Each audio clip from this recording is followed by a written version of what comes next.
Welcome back, everyone. We're here today with a brand new edition of the Cabral Concept. This is our Cabral HouseCall, our first weekend chat of the weekend where I get to answer your questions each and every weekend, typically about a dozen questions per weekend, Saturday and Sunday. Love being able to do these shows.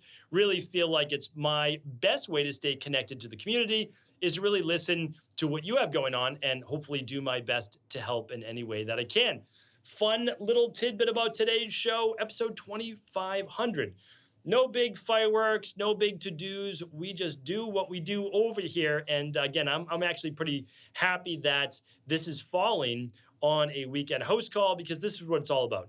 It's about getting people's questions answered. And that's really like, again, this is what I wish I had 25 plus years ago. It really is. It's like, wow, I wish I was able to ask questions and get answers to a lot of these questions. So just keep in mind, instead of waiting 12 weeks to hear your question read out loud on the podcast, do feel free to ask it at cabralsupportgroup.com to get nearly same day answers from our team and the community. So without further ado, though, let's dive into episode 2500. If you want to read along with the questions, head on over to stephencabral.com/2500. And if any of this has been helpful before and you've gotten a copy of the Rain Barrel Effect, I would love you to review the Rain Barrel Effect on Amazon. Just my way to be able to reach more and more people around the world. And if you read the Rain Barrel Effect, you reviewed it. If you'd love to, or if you could, review the podcast, the Cabral Concept, on your favorite media player while listening to this show, that would be fantastic. All right, let's dive into it. Margie's up first. Margie says, "Hi, Dr. Cabral. My questions are about vitamin A toxicity. In April, I started using retinol cream at night and then developed dry lips that eventually became cracked, bleeding, and painful in July. I also experienced general dryness in the mouth, eyes, bowels. After listening to your podcast about what your lips tell you about your health, I realized it was the retinol cream and stopped it immediately. My vitamin A history includes 3 treatments of Accutane. It makes sense that adding retinol to my nighttime routine finally tipped that scale, overflowing the rain barrel, I may say, overloading my liver. I've done 2 CBO protocols and detoxes since 2018 before I realized that the cream was the source of my problems. Did a 7-day detox, noticed that my lips worsened a bit, especially during the 2 days of fasting. Stopped the DNS, all supplements that listed vitamin A. Let's see. Because I'm going to have to shorten some of these questions today, but you can always read along at stephencabral.com/2500, just so that we can make sure we get to all the questions today within our 20-minute time. All right. So basically, what would a low vitamin A diet consist of? Once my lips are completely healed, would it be safe to resume DNS supplements, etc.? All right. So totally understand. I've had many clients actually in my practice come, and it almost looks like they have a raw chappedness around their lips, probably much what like you had. So what we do is we put them on a low vitamin A diet. Instead of me going through all of those things, I might have even done it before on my podcast, to be honest with you. You can just look up low vitamin A diet on Google, and you'll get all of the foods on a low vitamin A diet. Now, I will say this to you, though, that in the daily nutritional support and any typical products that we use, we do not use the retinol. So, right, you hear retinol, right? Like the cream you were using at night. We do not use retinol palmate, which is the synthetic version. We use beta-carotene, right? That's the same vitamin A in carrots, or basically those bright orange vegetables and bright yellow and orange-based fruits and vegetables, right? So your sweet potatoes, your carrots, your yams, your red peppers, your orange peppers, etc. Okay, but totally understand and don't disagree. So usually when you're using beta-carotene, it does not create the vitamin A toxicity. What creates the vitamin A toxicity is the synthetic vitamin A, like in retinol cream, at high dosages. All right, so work with many people. It is not an overnight fix. It is typically between like 4 months and 12 months of really being on a low vitamin A based diet and doing detoxes to get this out of the liver. Coffee enemas. Sorry, it took me a second to drag that out of my mind. Saunas, coffee enemas. Basically, I teach you the protocol inside of the Rain Barrel Effect inside the book. So basically, it's dry brushing or abhyanga, coffee enema, or sauna, sauna, and then coffee enema. Works really, really well. But again, I can't give you any medical advice, medical treatment plans, medical cures, medical diagnose on this podcast. That goes for all questions, all right? So hopefully that's a good place to get started. Paula's up next. Hello, and thank you for all you do, Dr. Brawl. My 77-year-old mother has had intermittent amnesia episodes for over 13 years now, occurring on average 3 to 4 times per year. She's had extensive testing with no definitive outcome. Tests and scans look at epilepsy, blood supply to the brain, and heart were normal. There have been no head traumas that she's aware of. Have recently started looking into further myself, come across global transient amnesia, which describes her symptoms almost exactly. When having an episode, she calls them. She loses short-term memory for about a half an hour and has no idea what's going on at that time, nor what's happened in her recent past. She's still able to perform normal functions and is alert and aware. Okay, let's see. Memory gradually returns. Do you recommend any functional medicine testing? She's been taking ginkgo biloba, liquid magnesium on and off for years without any noticeable difference. Okay, so yes, 100% I recommend running the big 5 labs. And if you can't run them all, please do run the starter kit. And I would look then to use something like the brain support and the daily omega-3 support if you're not already doing that, as well as something like the daily nutrition support, daily foundation protocol. Again, once you get to be in your 50s, 60s, 70s, 80s, and beyond, you really want to be looking at the daily the daily foundation protocol, level 2 or level 3, and the immunity bundle. Again, if you're not used to taking any supplements, start small and then work your way up. But vitamin D, omegas, those are essential. Like even before looking at ginkgo biloba, you got to get your foundations first, right? That's 100% what I would look at. And then again, I can't give you the diagnosis, but there's many times that this is episodic where it's happening at specific times. So is this happening during a high stress moment? Something to look at. Is this happening after a poor night's sleep? Is this happening after traveling for a while in a car, meaning like more carbon dioxide, et cetera? Because this could also be a moment of low oxygen to the brain. And again, I'm not saying that this is what it is, but so many people do not properly manage carbon dioxide and oxygen as they age. So we'll be talking about this again more in January with the high performance program, but it can be done by any age. You might want to look into something like EWOT, exercise with oxygen therapy, and that should be done with a trained practitioner, but you can certainly look up EWOT in your local area. But again, I would lab test. I would look at what's going on first. And you can even use an O2, an oximeter, right on the finger, just to see if that blood oxygen is dropping below, let's say a 97, 96. I think that'd be important to look at. All right. Danny's up next. Hi, Dr. Brawl. Grateful for your work and would love to hear your thoughts. A few months ago, I had my first eczema and dermatitis flare-up since 2019 when I healed my gut and rebalanced my body with my naturopath. The dermatitis is on my face, either seborrheic or perioral. I have used native and no pong deodorants for years, but they irritated and inflamed the eczema on my armpits. It was very painful, so I didn't apply anything all winter. My first thought was gut-skin connection, so I've been using a gut powder, also ran the Big 5. Have already received my intolerance test back as I felt it was urgent to me, but everything was fine on it, not one intolerance. I finished the 21-day detox, still some dermatitis on my face, and I just tried some bicarb-free no pong deodorant. After a few hours later, a rash and itching started. Interesting.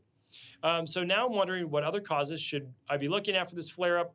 I'm sure I'll get more answers with the Big 5, hoping it was something as simple as a food intolerance. Okay, so let's get into it. Hormonal eczema, got it, understood, and happy to help. So it's very interesting that your body could be certainly tipped more towards Th2 dominance from higher levels of stress recently. It could be a winter-based issue, like with the dryness in the air, lack of moisture barrier, change in pH on the skin. Most likely not, but certainly possible. Is there a recent exposure to heavy metals or mold, and then anything new introduced on the skin would cause a flare-up? I don't know exactly what are in these deodorants that you're using. I'm not able to look them up, while on the show. But there's certainly a strong connection, and it looks like, and because I think it says a few hours later, so it's some type of more IgA, IgE reaction. And again, keep in mind the food sensitivity test that you took is an IgG reaction, all right? So that means a delayed response. That doesn't mean that you can't have a different immunoglobulins that have an immediate response like you're finding out right now. So there could be anything that causes the hives, itchiness of the skin, headaches, brain fog, etc. Could certainly be a food that's still an intolerance from an IgA, IgE perspective, okay? Just not IgG, which is what we test for. Okay, so because it's easier to figure out which things you're sensitive to if they start bothering you right away. It's hard to figure out what they are if they bother you 2-3 days later. That's why we test for those. So now the big five will certainly give you a much better look. There's no doubt about it. I would look into, I mean, you have like the eczema-based ones, no matter what, we're doing an elimination diet. So we are eliminating dairy, eggs, and gluten for 3 to 4 weeks. So regardless, just give that a shot. You can always reintroduce them afterwards, but we're eliminating those. Really clean diet. If you've done, I don't know if you've done the CBO protocol, but more like the first 21 days of that program. And then we're making sure you get enough omega-3s. And then you're already using the healthy gut support powder. And then I would just make sure you're on a solid probiotic that is not causing a flare-up, but actually improving. And keep in mind, when working with dermatitis or eczema, we're typically working the process over 6 to 12 weeks. So I wish I could give you something specific, but again, there's not a specific thing for me to give you except how to work the process to figure that out. And you'll definitely be able to figure it out. All right. Lewis is up next. Hi, Dr. Cabral. I wanted to get your thoughts on the salt water flush. I believe this is also an Ayurvedic practice, but I could be wrong. It involves drinking about a pint of warm to hot water with about 2 tablespoons of salt, pink or sea salt. After some time, it will purge the contents of the intestines until the water eventually comes out clear. The only downside I know of is it may cause electrolyte imbalances, but replenishing those isn't a problem for me. I've done this many times over the past few years, but wanted your opinion on this procedure as well. Thanks for all you do. Okay, totally understand where you're coming from. And yes, this is an Ayurvedic-based practice. However, they usually use it in terms of purgation or I believe the term is, I don't want to use the wrong term, begins with a V. It's just not popping in my head as I'm got a lot of your answers swirling around right now. Okay, we're going to keep it at that so I don't give you the wrong word. But what often it was used for is that an individual would throw up also the contents of their stomach. It wouldn't always, if you use a larger amount of salt, you're going to throw up the contents of your stomach. If it's a lesser amount of salt, the stomach will then not immediately throw it up, but then it will pass through the intestines. And yes, it will then clear out your bowels. Now, just keep in mind that it can very well throw off your electrolyte balance and could cause heart palpitations. Because if you're throwing off your salt to potassium levels and sodium to magnesium levels, it could cause imbalances with the heart, and that's why I don't recommend this. So what we do is something called an intestinal cleanse, and you can find that at stephencabral.com/shop. So anything that I mentioned today, the labs are there, all the products are there, etc. Again, you don't have to use the ones that I use in my practice, but you can at least see what we use, and then you can choose to do what you feel is best for you. So everything you said is correct. We do an intestinal cleanse instead, and there is also something called the liver flush, and I have a free podcast on that, and you can search that at stephencabral.com/podcast. It's called the Amazing Liver and Gallbladder Flush. It's an Ayurvedic-based protocol, and it's along the same exact lines. You're actually using Epsom salt, which has magnesium in it, and it has olive oil and grapefruit. All right. So, good. Let's answer another question. This is a very long question. So, we'll do our best to give you the basis. It's from Nikki. Nikki says, hi, Dr. Cabral, 55-year-old female, mainly Vata with some kapha, exercise 6 days a week. I'm 5'6", 112 pounds. I've done the 21-day detox, 7-day detox 3 times this past year. I've done the Big 5, the neurotransmitter test. I have candida and yeast overgrowth along with food sensitivities, probably from leaky gut. I've done the CBO protocol with the citracidal drops, noticing digestive improvement only while on the citracidal. Each time I introduce new foods, I get gas, bloating, loose stools throughout the remainder of the CBO, so I didn't keep with them. Understood. Okay, got it. Healthy belly. I've done the para support protocol, intestinal cleanse, heavy metals. My hormones are still not aligned. That's what I was going with, assumed. Estrogen, progesterone supplements. Got it. All right. I'm concerned that I still feel the same way and won't be able to introduce foods. Okay. So again, I'm not dismissing any of your question, but I've seen this now. So I've been doing this again. Like I don't want to. I never want to come off condescending. I never want to come off that I know it all, anything like that. I don't. Again, like I study every day, meaning like read research and I read books every day for at least an hour. That's my dedication to you and dedication to myself. So I will continue to do this for the rest of my life. But I've now seen well over 250,000 client appointments with my team. And I can tell you for sure, and I've mentioned this on many, many podcasts, that the only people who don't fully recover typically after doing the CBO protocol with the citracidal drops are those people where stress is the ultimate cause, the ultimate root cause of the digestive difficulty. And so the reason for this, and you mentioned it with the hormones, is that when you elevate sympathetic nervous system stress, which is ultimately fight or flight, you're producing more norepinephrine and cortisol. Those are stress-based hormones. So those cascade, when they continue to increase and they flow through the body, you are then not in the parasympathetic nervous system. So you're not in the rest and relax and digest. That means that your body is not going to be bringing the potentially pancreatic enzymes, potentially HCl, hydrochloric acid, and everything to your stomach, even the ability to churn and create peristaltic movement to move these foods through the intestinal tract, right? It's not doing that because the blood is not flowing there. It's ready for fight or flight. So when you tell me that you're mainly Vata, totally understand. You're 5'6", 112. So again, it might be the perfect weight for you, but it's definitely on the lower end, right, of weight. You're exercising 6 days a week. You're a go, go, go type of person. You know, maybe you are, maybe you aren't, but I've been doing this a long time. And sometimes I know people a little bit better than they know themselves, right? Because sometimes it takes an outside voice. So and you ran the neurotransmitter test.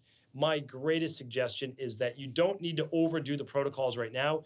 You need to work with a really qualified, and again, I mean no disrespect at all. Like I'm just saying, like, it takes one to know one. Like, I'm someone that gets amped. Like, I understand it. So I've had to learn how to turn on the parasympathetic nervous system, right? So you need to dramatically improve your sleep, right? Hour and a half of deep sleep, 2+ hours of REM. Calm the central nervous system, focus more on walking, focus more on binaural beats, biofeedback, improving HRV, like lowering heart rate, working with a hypnotherapist potentially, not like, a hypnotizer, but someone that can work on calming the central nervous system, maybe someone that specializes in neurolinguistic programming or cognitive behavior. We need to work on that stress-based system. And then your digestive system will then be able to relax and do its job. So again, I don't want you to, I always say, like, supplements are not the end all be all. They're a huge adjunct to getting well. For you, magnesium, omega-3s, the entire sleep support protocol, most likely at night, is going to be fantastic. But we need to also work into the lifestyle. Calm that central nervous system. Not high intensity interval training right now. We need to actually get that body into more of a safe, calm-based state. All right? And that might take a few other types of coaches as well and therapists to kind of get you there too. Again, like, not saying anything's wrong with you. It's just my duty to help you get to your underlying root cause and answer, and I want to be able to help you with that, all right? So thank you, Nikki. We are with long questions today, so we're going to keep it at that for today. They were great questions, so I appreciate that. This was a fun episode 2500, but again, just another show on the Cabral concept. We're here each and every day trying to help this community live their best life. We'll put it that way. I'll be back tomorrow answering more of our community's questions. Take care.